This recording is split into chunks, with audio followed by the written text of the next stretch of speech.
Okay, good evening students. आज हम लोग, आप लोग को थंबनेल से पता ही चल ही गया होगा कि आज जो है वो मोशन नहीं बल्कि बायोलॉजी का जो सेल चैप्टर है उसका इंट्रोडक्शन करवाएंगे। मीन्स सेल के बारे में डिस्कस करेंगे कि वो कब डिस्कवर हुआ था, कैसे डिस्कवर हुआ, इस चीज़ पर हम लोग बात करेंगे। तो ये वीडियो जो है वो पार्ट 1 होगा बायो का, चैप्टर सेल का। ठीक है, तो आइए डिस्कस करते हैं।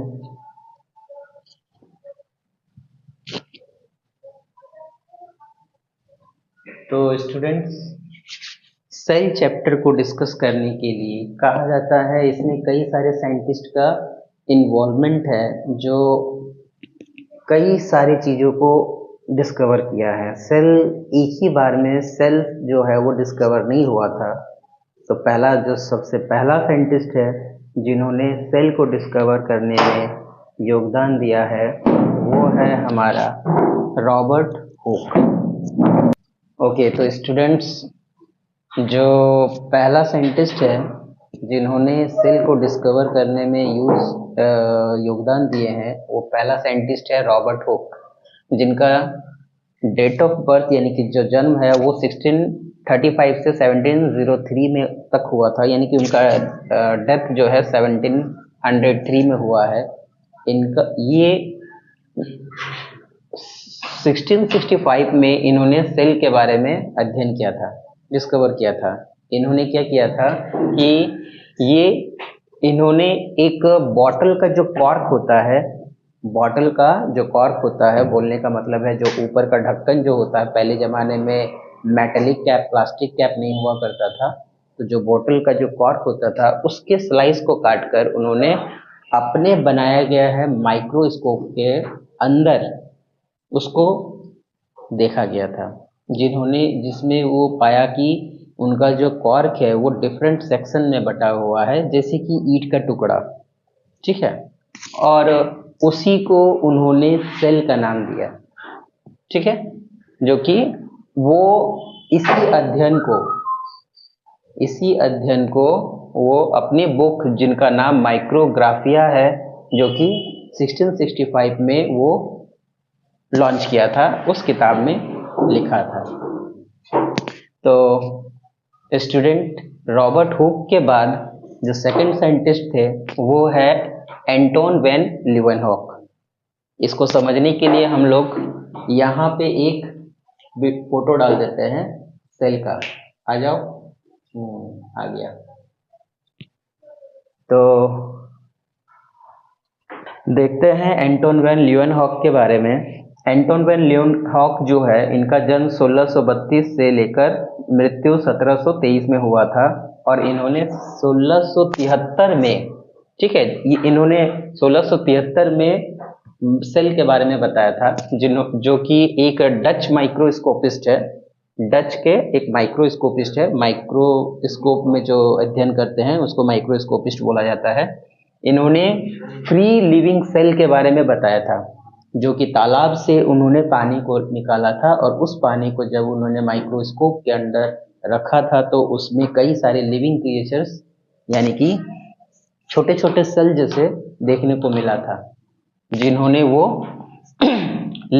उसी लिविंग सेल को उन्होंने पहला डिस्कवर किया था, जो कि एंटोन वैन लीeuwenhoek ने। ठीक है, इन्होंने स्पर्म सेल को भी डिस्कवर किया था। ठीक है, तो इसको याद रखिएगा। इसके बाद आता है तीसरा साइंटिस्ट, वो है स्कॉटिश बॉटनिस्ट है। बॉटनिस्ट का मतलब होता है जो जनरली बायो यानी कि लिविंग ऑर्गेनिज्म से रिलेटेड अध्ययन किए हो, जैसे कि पेड़ पौधे। ठीक है, पेड़ पौधे के बारे में जो जनरली डिस्कवर करता हो, पेड़ पौधे और माइक्रोबायोलॉजी के बारे में, उसी को बॉटनिस्ट बोलते हैं। स्कॉटिश बॉटनिस्ट ने रॉबर्ट ब्राउन जो साइंटिस्ट है, जो कि एक स्कॉटिश बॉटनिस्ट है, 1831 में इन्होंने डिस्कवर किया था पहला सेल के न्यूक्लियस को। आमतौर पे जो पहले दो साइंटिस्ट थे उन्होंने सेल का डिस्कवर तो किया था, बट उन्होंने ये नहीं बताया था कि सेल के अंदर क्या मौजूद होता है। उसी तरह ये जो रॉबर्ट ब्राउन है, इन्होंने सेल के इनसाइड में क्या मौजूद है उन्होंने ये पहला दिखाया था कि सेल के अंदर जो है एक रिजिड और बीच में एक जो डार्क पार्ट है, उन्होंने उसी डार्क पार्ट जो बीच में जो डार्केस्ट जो दिखने को मिला उसी को वो न्यूक्लियस नाम दिया गया। ठीक है, जो कि ये जनरली प्लांट सेल के बारे में, क्योंकि वो बॉटनिस्ट थे तो प्लांट के बारे में अध्ययन किए थे, तो वो प्लांट सेल का ही सेल को वो अपने माइक्रोस्कोप में दिखाए थे, जिसमें वो सेल को डिस्कवर करके दिखाए थे। ठीक है, इनके बाद जो है चौथा एक साइंटिस्ट थे जिनका नाम J.E. पुरकिंजे है। ठीक है, J.E. पुरकिंजे, जो कि 1787 में इनका जन्म हुआ था और 1869 में इनका मृत्यु हुआ था। ये एक एनिमल फिजियोलॉजिस्ट थे, यानी कि एक जानवरों के, कह सकते हैं जानवरों के डॉक्टर थे, जानवरों के बारे में अध्ययन करते थे। तो 1839 में इन्होंने अपने थ्योरी में प्रोटोप्लाज्म, यानी कि ये जो आपको फोटो में दिख रहा है जो ब्लैंक पार्ट है जिसको लिक्विड रीजन जो है, उस लिक्विड रीजन में जो सेल के अंदर जो लिक्विड रीजन है जिसको हम लोग प्रोटोप्लाज्म कह रहे हैं, जो कि इसी को लिविंग फ्लूइड सब्सटेंस भी कहा जाता है। ठीक है, यानी कि एक लिविंग ऑर्गेनिज्म सेल के अंदर जो फ्लूइड रीजन है जिसको प्रोटोप्लाज्म कहते हैं, उन्हीं ने प्रोटोप्लाज्म का खोज किया था। ठीक है, और लास्ट में जो एक साइंटिस्ट का नाम है जिसको हम लोग नाम दिए हैं, यहाँ पे लिख दिए हैं, पांचवा, हैकल।